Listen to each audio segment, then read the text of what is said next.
Assalamualaikum warahmatullahi wabarakatuh. Selamat pagi anak-anak. Bagaimana kabarnya hari ini? Ya, baik ya. Jadi dijaga kesehatannya karena sekarang sudah memasuki musim penghujan. Kalau keluar rumah pakai payung, persediaan payung. Kalau nanti semisal di jalan ada hujan, nanti kalian sudah sedia payung. Jangan main hujan-hujan karena nanti bisa sakit. Oke. Baik, sebelum kita memasuki pelajaran pada pagi hari ini, akan Bapak absen terlebih dahulu. Untuk yang pertama Muhammad Yusuf, untuk yang kedua Wahyu Dwi Kurniawan, yang ketiga Ahmad Fatoni, yang keempat Aya Fitria, yang kelima Dunia. Oke, hadir semua ya pada pagi hari ini ya. Jadi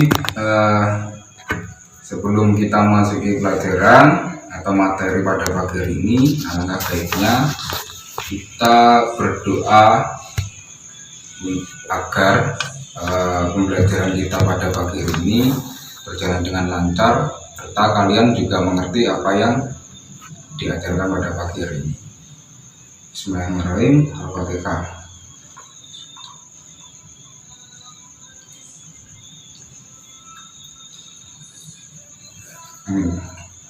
Baik, minggu lalu kita kan sudah mengulas terkait akhlak yang ada pada diri manusia. Berapa jenis akhlak yang ada di manusia pada pelajaran minggu kemarin, anak-anak? Ya, betul sekali, ada dua pembagian akhlak yang ada pada diri manusia, yaitu akhlak terpuji dan juga akhlak tercela. Nah, untuk hari ini kita akan membahas terkait akhlak tercela. Ada yang tahu akhlak tercela itu apa? Muhammad Yusuf?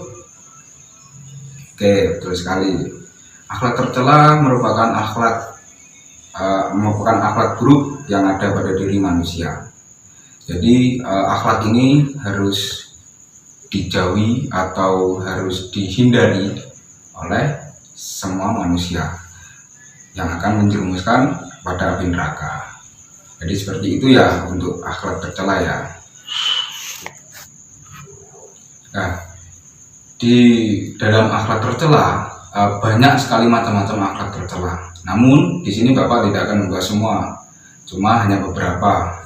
Yaitu hanya dua akhlak tercela yang akan kita bahas pada pagi hari ini. Untuk selanjutnya untuk minggu depan. Oke. Untuk yang pertama ada sifat akhlak tercela, yaitu yang pertama riya. Nah, siapa yang tahu tentang riya? Oke, maka dari itu saya jelaskan terlebih dahulu. Riya dalam bahasa Arab artinya memperlihatkan atau memamerkan, atau secara istilah yaitu memperlihatkan sesuatu kepada orang lain, baik barang maupun perbuatan, baik yang dilakukan dengan maksud agar orang lain dapat melihatnya dan akhirnya memujinya. Nah, di sini intinya riya ini adalah pamer. Jadi pamer dalam segi kekayaan ataupun segi kepinteran dengan tujuan apa? Dengan tujuan yang kita pameri itu akan merasa iri atau memuji. Itu riya.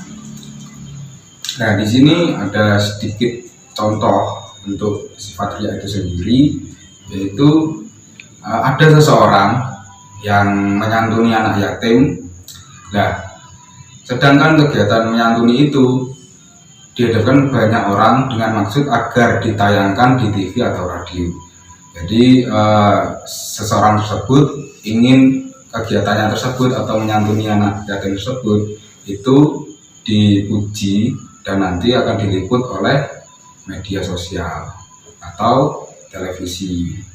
Jadi, seperti itu yang tidak boleh. Jadi kita menyantuni anak yatim ataupun memberi sedekah dan lain sebagainya itu harus secara ikhlas, bukan untuk pengakuan atau untuk mendapatkan pujian. Seperti itu anak-anak. Lalu sifat tercela yang kedua yaitu adalah nifak. Kata nifak berasal dari kata nafika al-yarbu, yaitu artinya lubang dengan jenis tikus. Nah, menurut istilah, nifak ini adalah perbuatan menyembunyikan kekafiran dalam hatinya dan menampakkan keimanannya dengan ucapan dan tindakannya. Nah, nifak ini sendiri sebenarnya hampir sama dengan sifat tercela, yaitu munafik. Jadi sebenarnya di hati dia tidak, tapi di mulut dia bilang iya. Nah itu. Seperti contoh di sini ada contoh. Nah ini ciri-cirinya dulu. Ciri-ciri perbuatan yang masuk kategori nifak, yaitu yang pertama, tidak mampu menegakkan sholat kecuali dengan malas-malasan. Dua, ia merasa ragu terhadap balasan Allah di akhirat. Ketiga, hanya berpikir jangka pendek, yaitu kekayaan duniawi semata. Keempat, terbiasa dengan kebohongan, ingkar janji, dan khianat.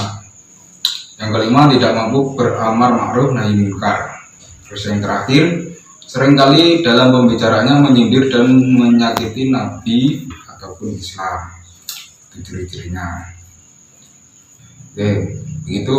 Jadi yang Bapak sampaikan antara tentang nifak maupun riya ini harus dijauhi karena merupakan sifat tercela dan bisa menjerumuskan kita ke dalam api neraka.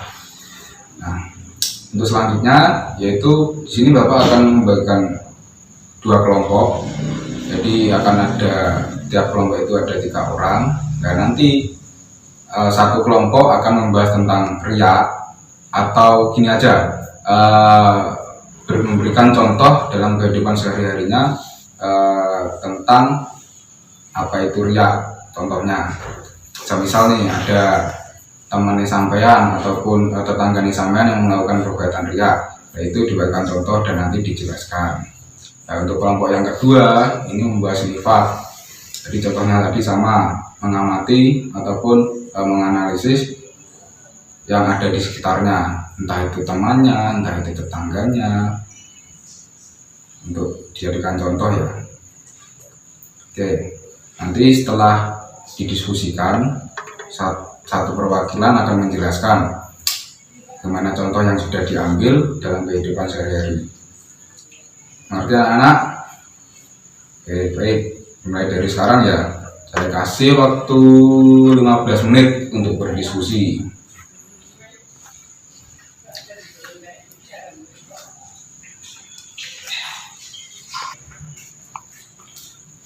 Baik, waktu selesai ya. Untuk diskusinya saya cukupkan. Jadi untuk yang memaparkan hasil diskusinya, untuk yang pertama yaitu kelompok 1 tentang riya, gimana? Sudah diambil contohnya? Ya, tolong dijelaskan gimana.